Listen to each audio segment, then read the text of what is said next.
Good morning, good afternoon, good evening. Welcome everyone to our another very short bite-sized training for our team. And my name is BK, and today we are very privileged to have with us Mel Sword, our very own triple ambassador diamond that has just recently ranked advanced. Congratulations, Mel. Yeah. Thank so those of you who do not know Mel, he's probably one of the fastest and most stable builders that I have come across in Asia. And he has really done a fantastic job in building his team really fast all over the world. But the thing that really impresses me is that whenever I talk to him, I learn a lot from him. And in fact, I count myself very blessed to have found such a mentor in him. Not everyone is lucky to find a mentor in life and in business. And today we are really very privileged because Mel is going to share with us probably his pet subject, and also now has become my pet subject as well. Something that I think he knows that will really help us to propel our business to the next level in wherever we are today. So I'm not going to take too much of his time. I'm going to just let Mel take over. Mel, we're going to look forward to a wonderful training today for the team. Thanks, Mel, for your time.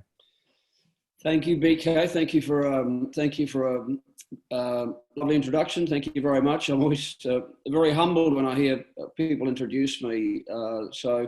Welcome. Good morning, good afternoon, good evening, good night, wherever you are listening around the world to this recording. And the topic that I'm going to be sharing briefly with you this morning is on personal growth and development. And I want to just preface what I want to share with you on this recording by saying that many of you will be aware there's two ways that you can build the ASEA business, and I'm not here to tell you which way to build it because it's your business. So I never want to be seen to be instructing, telling. I'm not anybody's boss. The only body's boss that I am is of me, and so I never want to be seen to be telling anybody what to do, because I recognize that with ASEA, you're an independent business owner and you're free to build a business the way you choose. So let me just at the outset say that the two ways that you can build a business, one is by building it on the product alone.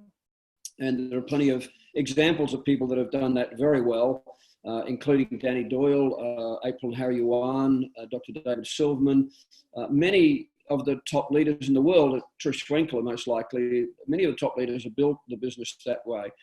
And that's fine. You can build it that way. Personally, from the experience and what I've seen, generally, not always, but generally, it takes a little longer to build a business that way. And I'm not convinced that you will have the number of leaders by building it that way. But it's still a very successful way of building it. The other way of building a business like ASEA is by building it with the people. And by building it by developing leaders, by developing people. And in order to do that, of course, it means developing yourself first. And then as a result of that, helping to develop others. So it's by leaders leading leaders. That's really how a business like this can work, I believe, very quickly. And I've watched the growth in my business. And let me just go back to my journey. My journey started with ASEA in 2016. And during 2016, so it's nearly 4 years ago when I began. Hang on, is this recording just? Yes. Is it visual or is it just? Is it visual? It's visual, but it's fine. Don't worry. We're happy to have him. That's my little grandson just waving. Hey, hang on. It's live. That's good. I just got a recording. So, sorry. I thought it might have just been. Anyway, that kind of shows. It's fine, Mel. Don't worry about it. It's perfectly fine. So anyway, he's gone now. So that was my little grandson. So when I began 4 years ago, and I was kind of thinking about this before I came to this talk with you this morning. For those of you who don't know my story, without going into all the details, but 4 years ago when I began, I not only had nothing, I was $130,000 behind zero. And, you know, emotionally, mentally, was not a very good place. You can imagine when you've lost everything and when you are behind zero. And at my age, I was then 61, I think. You know, you can imagine my mindset. I was feeling a bit like a whipped dog. I didn't have a lot of confidence. I didn't have much belief left in myself. And I probably had zero belief left in myself. So I was really very much at ground zero. And during 2016, I kind of struggled a lot with the business. I struggled mainly with me.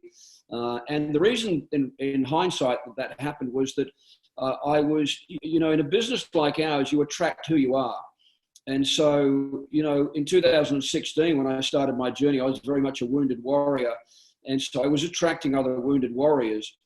And it was slow going. It was not an easy journey. It's kind of interesting that people look back on my journey and they look at today. They don't look at the early stages when I was really floundering, struggling, as some of you might be. And mostly when we struggle, the struggle is within. It's with our mindset. It's with our belief. In my mind, back in those early days, can I make it again? Can I build a business one more time? Can I come back from the financial abyss at my age? Can I do this one more time? Is this the right vehicle? Am I going down the right track? When it seemed to me that I'd made so many mistakes. But one of the things that I did do was I started to listen to audibles, the Audible books. I started listening, especially when I was exercising. And there's a key to that too, I've learned, is that when you exercise, endorphins are released. And then when you listen to information that inspires your subconscious when you're exercising, it's much better. So there's another little key for you. And, if you could say to me, if somebody asked me, if you went back and began your journey again in 2016, what would you change? I would have listened to audibles more consistently. I was probably listening maybe 3 times a week, 4 times a week, not every day. And had I gone back to 2016, if this was a replay of 2016, I would discipline myself to listen to an audible 1 hour per day. But anyway, my journey began.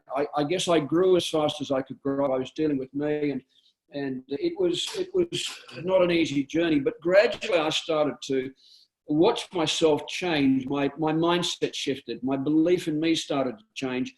And it was at a time where it wasn't synonymous with the growth in my business. It preempted the growth in my business. And what I mean by that is sometimes people say, well, it's easier to feel successful when your business is exploding. I agree, I get that.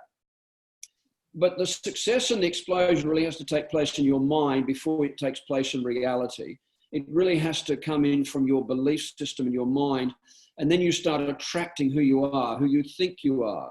And so as I worked on my mindset, as I worked on my belief, as I worked on my own story of recreating, redesigning my life, if you like, and the belief that, yes, I think I can come back. Yes, I know I can come back. Yes, I can make this happen one more time. And as I started to change my mindset, my business really started to grow. And that really was probably the latter part of 2016 and the early part of 2017 was when I started to see the results. And then, of course, I started to change the way that I was building the business. In 2016, I'd been building it basically a little bit on the product. I'd been building a little bit on, trying to find leaders, but of course the leaders that I was likely to attract were the leaders that represented who I was. And I was floundering. I was kind of a wounded warrior, so I was attracting those kind of people.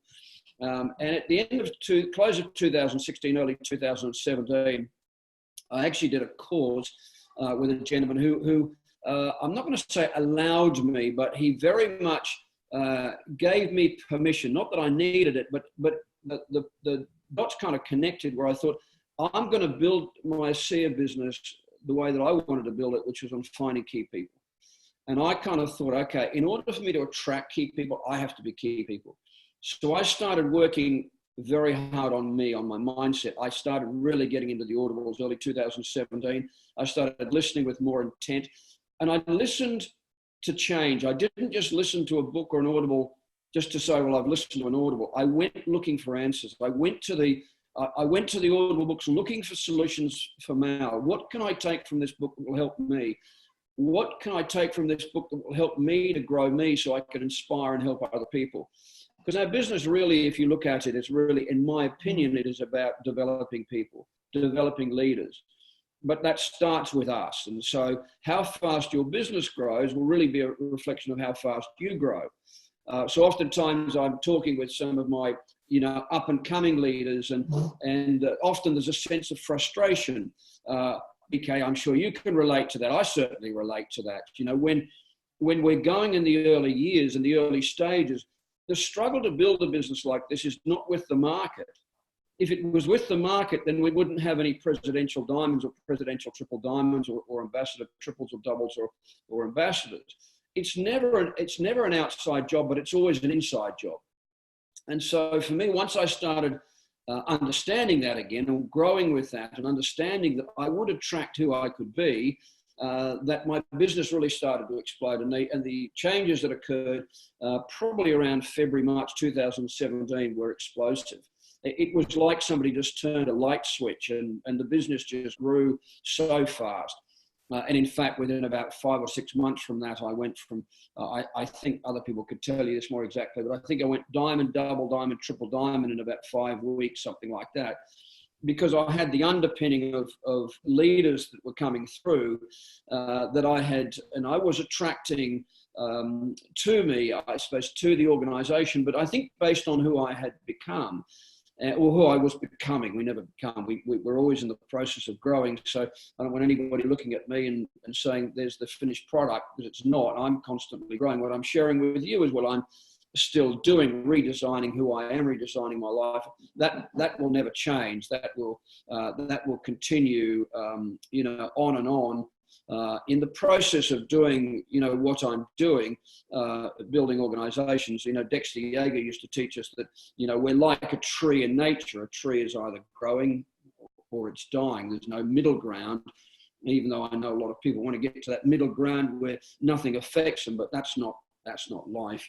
You're either growing or you're dying. That's kind of what I've learned, and I'm not ready to die. And I'm not just talking about physically. I'm talking about mentally. I'm talking about emotionally. I'm talking about in who I would like to become. I still have a vision of the man that I would like to become, the business that I would like to have. And sometimes people say that's a lot of hard work. No, it's actually not a lot of hard work. It's really about, the hard work is on me. And a lot of the work that we do in building organizations is really on ourselves. And I had one of my guys a little while ago who's relatively new to the business. And after about 4 or 5 weeks, he actually said to me, when does the hard work begin? And I kind of knew that he really didn't understand the full picture. And I'm always kind of as nice as I can. I say, look, the real work, the hard work is on ourselves, because sometimes it's difficult for us to change, given that we have a certain way of thinking and, a certain program that we run with. We're all programmed. And the key is to change that program. If you come from a position of a background of no success and lack of worthiness or self-worth, that's a program. And of course, my program early 2016 was terrible. I had a very poor program. I kind of was in a state where I'd lost everything. And so this notion of personal development is a big one for me. And it's a big one because I love watching people grow. If you look at my organization today, the people that are growing the fastest in their business are growing the fastest in themselves. I can point you to exactly the people that are listening to the most audibles, and their organizations are the ones that are growing the fastest. Every single one of them, every single one that I work with. And the joy that I have in building organizations like this is to help people to uncover that, to discover their own greatness. I have an inherent belief that I could help anybody go diamond, at least diamond, help anybody, if they are prepared to participate in their own change, in their own rescue. I can't force anybody to listen to an audible. If I could, I would. If I could force everyone in my organization to listen to an audible 1 hour a day, the organization that I would have and the organization, BK, that you would have would be massive, explosive, unimaginable, the growth that we would have. But we're all free agents. We're all free to choose. And, I go back to a comment that Jim Rohn made on one of his seminars, and he said, because he has a great way of being able to explain things. I would love one day to be as gifted as he is, to be able to share the wisdom of truth in such a manner that is so easily understood. And he says it with such grace and charm that nobody's offended by it. Everybody just embraces what he says with such wisdom, and he has such an eloquent and gentle manner of being able to deliver a message. But in one of these messages, he says, it's interesting, isn't it, that if a millionaire is on stage and he is suggesting a book that he read that helped him to become a millionaire, he said, why is it then that most people in the audience would not read that book? That's the mystery of life. And I think for a lot of people, I think that success is by luck, it's by chance, and that it's what they're waiting for the world to change to come to them, and it never will. The keys to your success in your life are always held on the inside, never on the outside. And I had to learn this again, that the keys are always on the inside. The doors are unlocked from the inside out, not from the outside in. But it's interesting because I've had this conversation with countless people now over the last probably 2 or 3 years, that, and share with them openly, as you've heard me so many times, BK, that listening to the audible books has just changed my life. I've gone from being absolutely financially destitute this time 4 years ago. I couldn't buy my little boy's Christmas presents, and that has changed dramatically in 4, very fast, very short years. And there's nothing that I have done that anybody else can't do. It really comes down to a changed way of thinking, and the changed way of thinking happens when you discipline your mind or train your mind to think differently, to see yourself as a winner, to see yourself and feel yourself as a diamond, not looking at others and saying, well, it's all right for them. No, it's all right for you. It's all right for everybody on this call.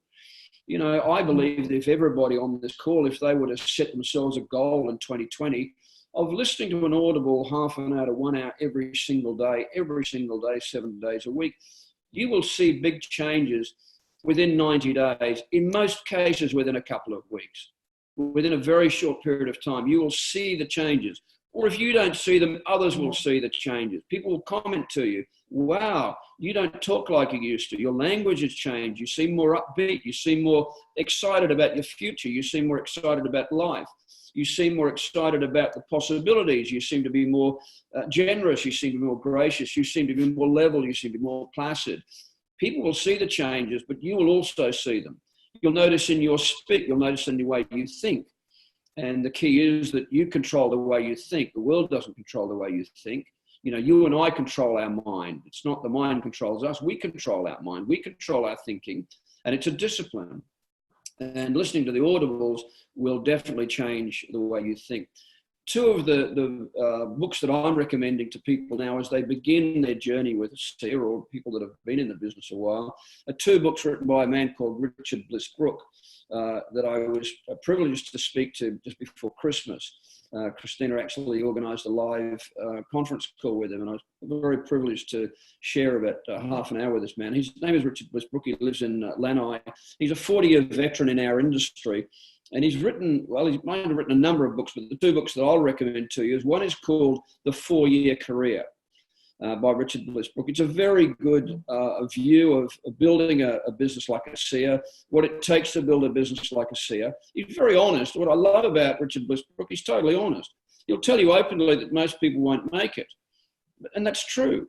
But that's a choice. That's not by chance. It's not like BK got the lucky number. It's not like, oh, Mal got the lucky number. It's not. It's by choice. It's absolutely by choice, not chance, that you determines your destiny. Any one of you can step up. Any one of you can learn how to build a very large SEO business. It's not for the chosen few, but it's for the few that choose. And most of the struggle to build a business like this is with our mind, is with ourselves.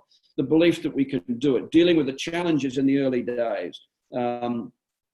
Putting your front line in place, finding the right people.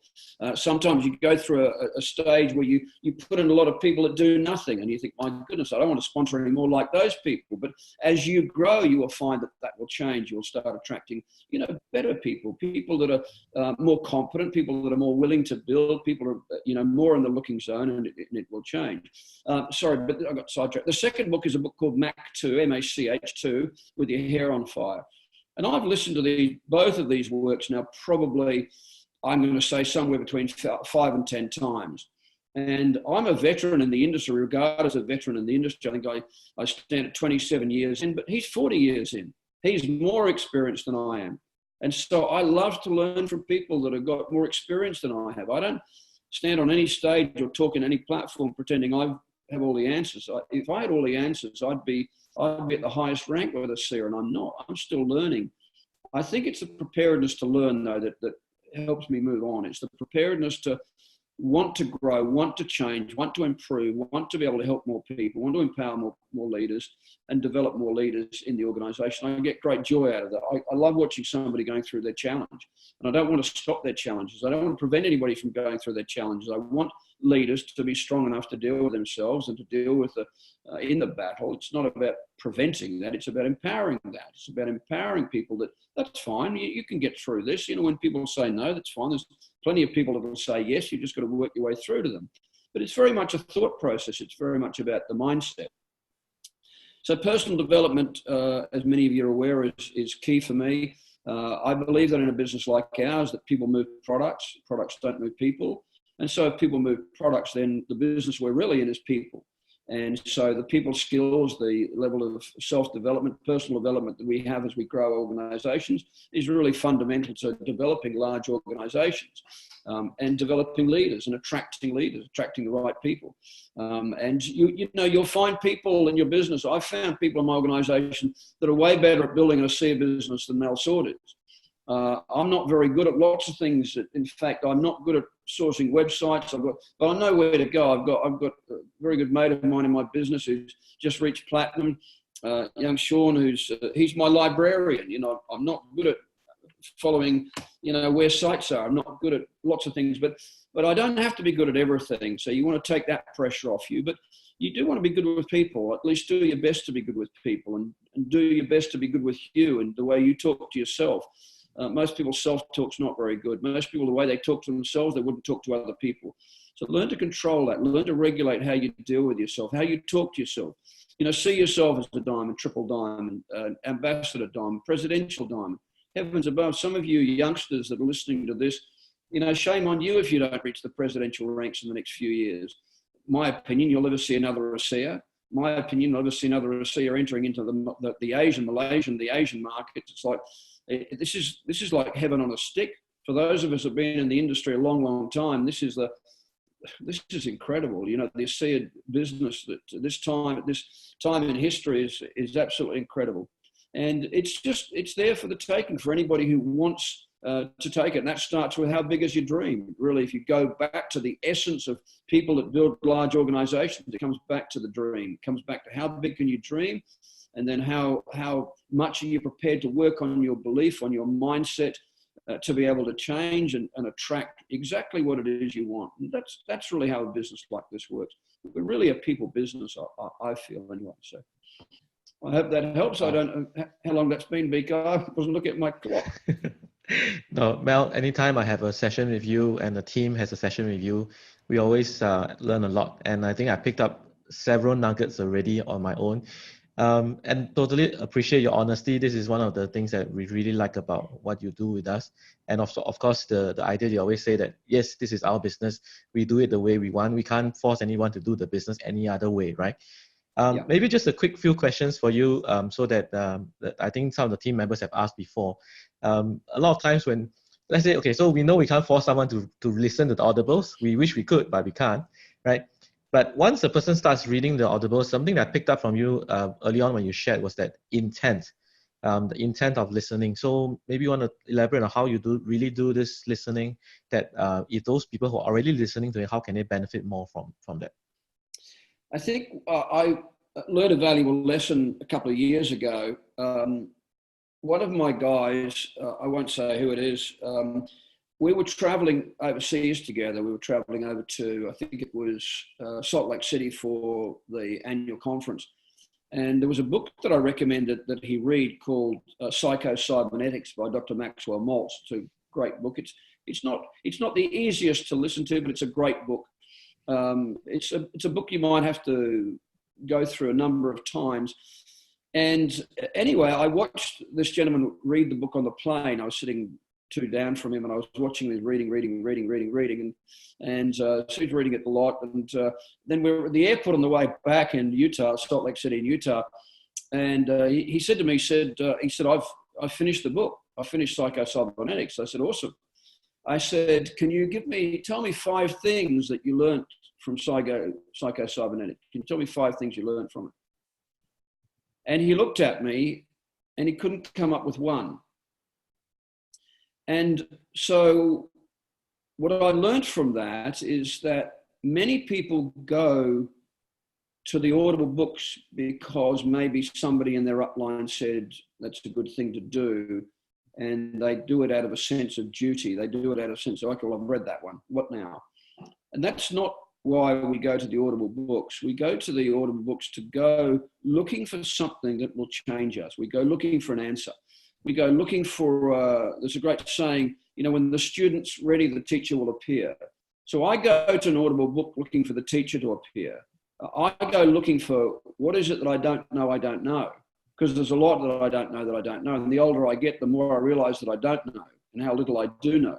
So I go looking to a book. I go listening to a book with intent to listen to something that'll help me move on, that'll help me to become a better human being, a better person.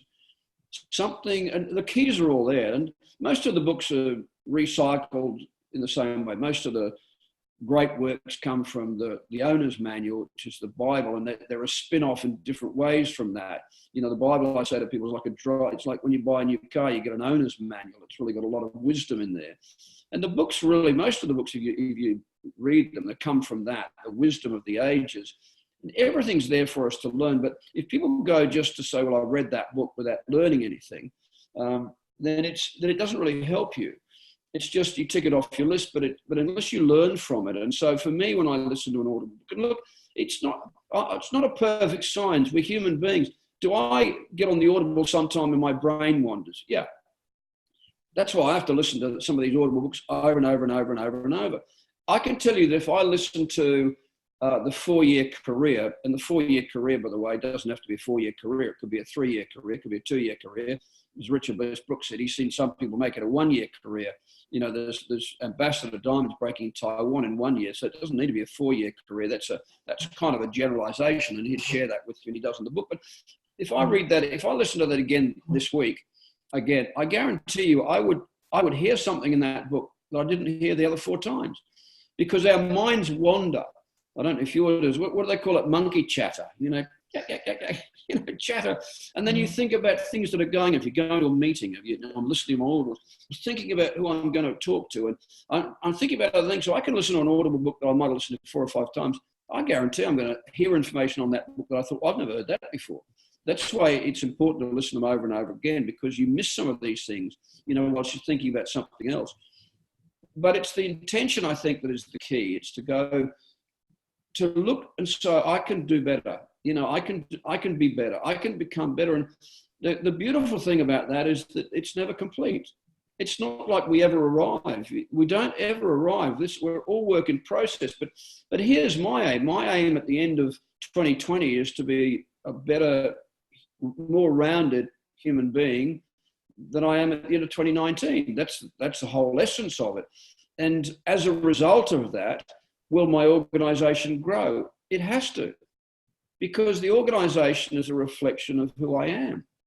Your organization is a reflection of who you are. Now, some people might not like to hear that. If you'd have said that to me in 2016, I probably wouldn't have, not that I wouldn't have liked it. I thought, oh, rats. I thought, wow, is that who I am? Yeah. And I remember that great statement that John Canary made on You Were Born Rich, when he said, you get in life who you are. And I actually had to pull off the road. I was driving down to Sydney listening to that. I had to pull off the road. And I had to listen. I replayed that probably 3 times. You get in life who you are. And my life back then was an absolute mess. And I thought, okay, so does that mean that I'm a mess? Does that mean my life is a recreation of my thoughts and who I am? Exactly. And when I started to take responsibility for that, I also realized, well, I can change that. If I've created it, I can recreate a totally different picture. And that was what that book inspired me to do. And I listened to that book, You Were Born Rich, in 2016. By the end of 2016, I would suggest I'd listened to that book maybe 30 plus times on Audible, over and over. I got so much out of it. There is so much in that book by Bob Proctor and in John Canary. I like the seminar format with John Canary. There's so much in it. But that's the long-winded answer to your question. But you go to these Audibles with the intention of growing, learning, discovering something you don't know about you and what you can find in there to improve and change, and then that will be reflected. There's another little hand game in the change that you will make. Not just to say, well, I read that or listen to that, and that's mission accomplished. It's not if you didn't learn anything.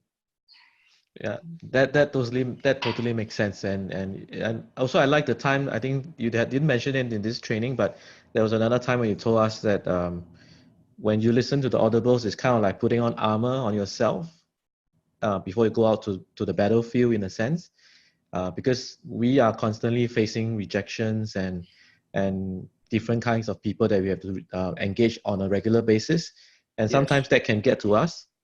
Yeah, yes. so It's repeated why listening. it's also why, BK, the events are so important. You know, the events that a seer puts on. It's why I've had a few conversations with some of my guys the last couple of days, and the Envision event here in end of February is really a launching pad for people. It's like getting a fix. It's like, we're emotional beings, and when you're in the battlefield dealing with rejection over and over and over and over and over, that's why people need to fix. That's why they need the information from the books. That's why they need a coach, a mentor, somebody they can go to, and the coach can, if you like, I don't mean to blow up their tires, but encourage them and not motivate them necessarily, but encourage them and give them strength to keep going. The best generals in a business like ours are the generals that lead from the front in the battlefield, and they understand what it takes to build large organizations. And so they're very empathetic towards people that are also going through the same processes that they've been through.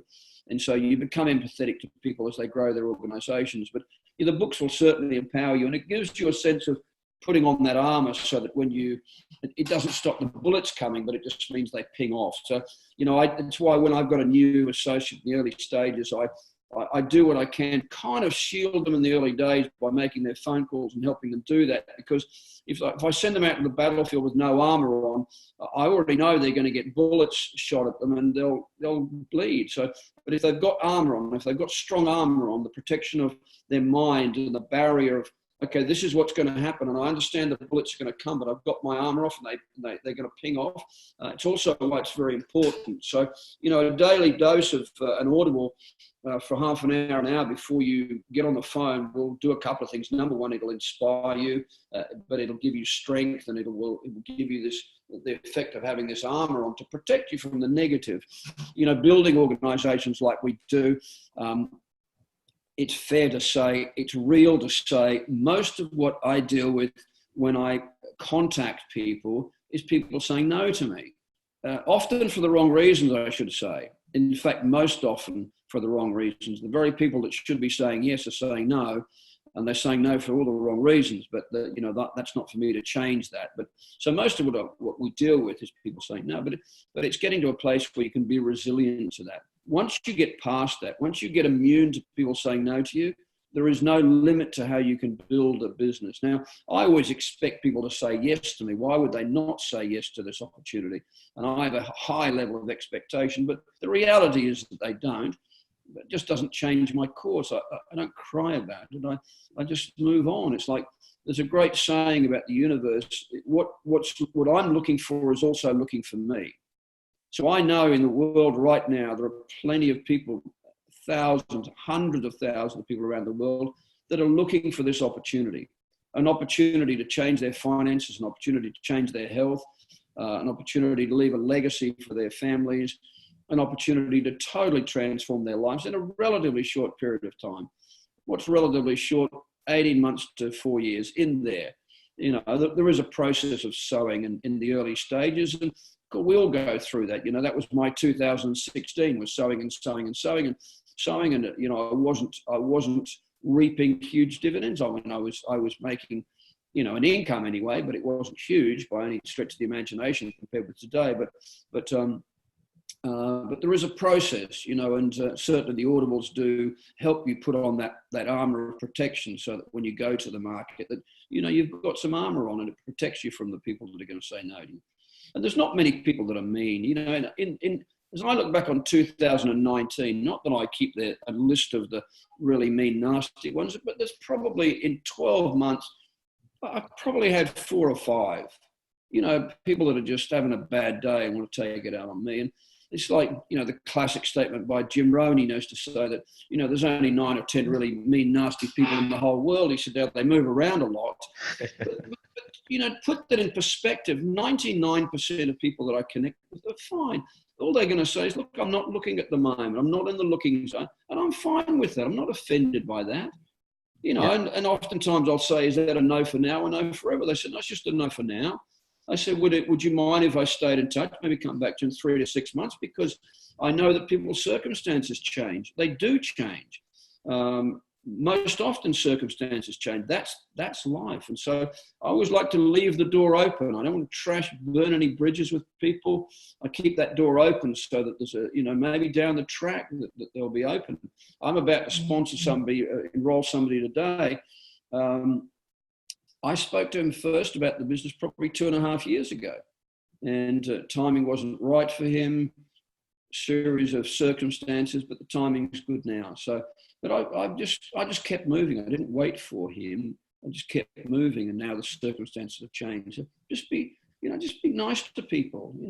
If people are mean to you, that's not my problem. It's their problem. They're having a bad day. I don't want to make it my problem. I'm happy where I am. I'm happy with what I'm doing. If somebody's having a rotten day and they want to take it out on me, that's okay. But it doesn't help their day, and it doesn't change my day. It's just an attitude. Thanks, Mel. One last question for you before we wrap up today. When are you going to write a book? I've been asked that a number of times. I'm not quite sure. What I probably need, I probably should get my daughter to write. My daughter's actually just published her first book. Funny Wow. you said that. Because just when you said that, I thought I probably need somebody to write it for me, and probably I should get my daughter Jessie to do that. She's actually just published her first book. I tell you what I have done though. One of my guys just probably 3 or 4 weeks ago, we did a series of videos, training videos. I think I did 4 or 5 of them, and he's just editing them. And we spent probably 2 or 3 hours doing them. And so whilst it's not a book, I think there's a lot of information on those that I think will be very helpful. We should have those ready within the next couple of weeks. But look, a lot of people have asked me about that, and right now, BK, I'm really enjoying what I'm doing, and the answer to that will probably be when I'm not in build mode. When I'm ready to kind of say, I think I'll just look after the group now, and I'm not quite ready for that yet. I'm not quite ready.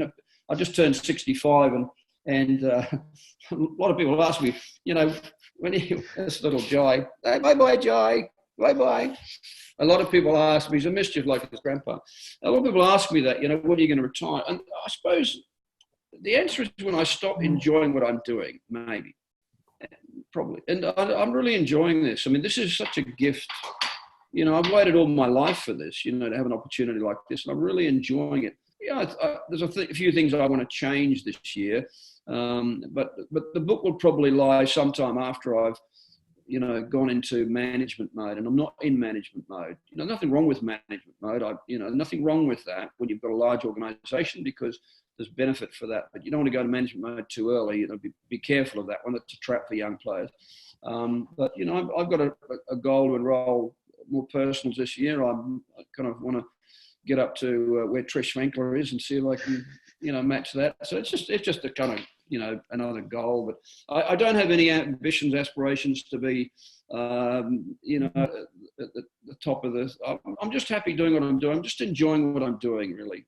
I just love this company. I love the ethos of the company. I love the owners. I love, building this business. It's an absolute pleasure to build this business. And so, why was Bob Proctor says he's well into his 80s. He said, why would I stop doing something I love? And I've kind of got that attitude. I've got some other goals this year. I need to get my weight down a bit. I've been traveling a lot and eating probably too much. So I've got a goal to focus on that, and a couple of other things in my life that I want to attend to, BK, that you'll attend to one day too, I'm sure. You know what I'm talking about. So, but right now I'm enjoying it. But I am conscious that and I think whilst these videos are not a book, I hope they'll help be a help as a resource for people. I hope they will be too. So yes, they will be. In fact, that's the reason why I'm actually asking you to do this for us anyway. And I really enjoy listening to you all the time. I always learn a lot of things, and you have always been a very kind mentor to me. With that, thanks, Mel, for your time this morning. I'm going to put My this out to the pleasure. team as quickly as possible. And there were really a lot of nuggets of information that we would probably take us to much higher, better versions 2020 for all of us. And here's wishing you a Happy New Year as well, Mel. Yeah, thank you, and thank you for inviting me. And well done on all you're doing, BK. You know, you're definitely you're not. What's the saying? You're not a king yet, but you're a king maker. You definitely have made a lot of kings, and it'll always come back to you. You know, you can't sow without reaping. There's principles of life. You know, if you give and you give and you give, it will always come back to you in spades. It always will do. So, you know, your season's going to come. I fully expect that we'll see you at least at Triple Diamond by the end of the year.